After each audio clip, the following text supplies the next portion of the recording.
আসসালামু আলাইকুম। আজকে যে ভিডিও নিয়ে আসছি, আমার টিকটক অ্যাকাউন্টে কোনো সমস্যা আছে নাকি কোনো কিছু সমস্যা ইস্যুস আছে, বা ফলোয়ার বাড়তেছে না কেন, টিকটক অ্যাকাউন্টের লাইক বাড়তেছে না কেন, সমস্যা আছে কিনা তাকেও চেক করবে, আজকে ভিডিও দেখাবো। তো অবশ্যই যারা নতুন আছে চ্যানেলটি সাবস্ক্রাইব করে লাইক দিয়ে কমেন্ট দিয়ে শেয়ার করবেন। ভিডিও শুরু করা যাক।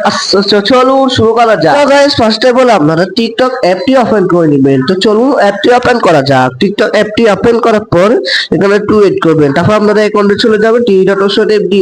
টিকটক স্টুডিও এই লেখাটার উপরে একটা ট্যাপ দিবেন।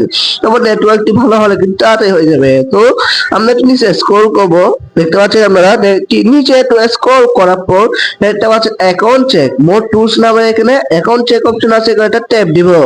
দেওয়ার পর একটু ওয়েট করবো, কিছুটা লোডিং নিবে। এখানে স্ক্যানিং করতেছে কোনো ভিডিও কি ইস্যুস আছে কিনা। তো দেখতে পাচ্ছেন এখানে লাল হয়ে গেছে, এখানে একটা ভিডিও ইস্যুস আছে। তো আপনারা রিসেট পোস্টে ওভার ট্যাপ দিয়ে এখানে দেখতে পাচ্ছেন এটাকে কেটে দিতে হবে। তো চলুন তো মোটামুটি কাটা যাক, তো সমস্যা সমাধান হয় কিনা। সো আমরা দেখতে পাচ্ছি এটা হচ্ছে 11 জনের মতো ভিউ আছে বাংলাদেশ আর্মির ভিডিও। সো এটা আমি কেটে দিব, তার জন্য মোটামুটি আমরা সবাই কাটতে পারেন, যারা কাটতে পারেন না তাদের জন্য দেখিয়ে দিলাম আর কি। তো দেখতে পাচ্ছি এটা কিন্তু আমি ডিলিট করে দিলাম ভিডিওটি। এখন চলুন গাইস, এটা সমস্যার সমাধান হয়েছে কিনা দেখাবো। তারপর আবার টিকটক স্টোরি ক্লিক করে নিচে একটা স্ক্রল করবেন। নিচে স্ক্রল করার পর আপনারা দেখতে পাচ্ছেন অ্যাকাউন্ট চেক, আবার চেক করবেন এখানে কোনো সমস্যা আছে কিনা। এখন দেখবেন কিছু সমস্যা না, দেখতে পাচ্ছেন ঠিক চিহ্ন চলে যাচ্ছে, তার মানে আমাদের ভিডিওটি সফল হয়েছে। দেখতেই পাচ্ছেন সবকিছু কিন্তু হয়েছে। তো আশা করি ভিডিওটি বুঝতে পারছেন। ভিডিওটি ভালো লাগলে চ্যানেলটি সাবস্ক্রাইব দিয়ে লাইক দিয়ে পাশে থাকবেন, কমেন্টে জানাবেন আপনার সমস্যা কি, আমি জানিয়ে ভিডিও বানাবো।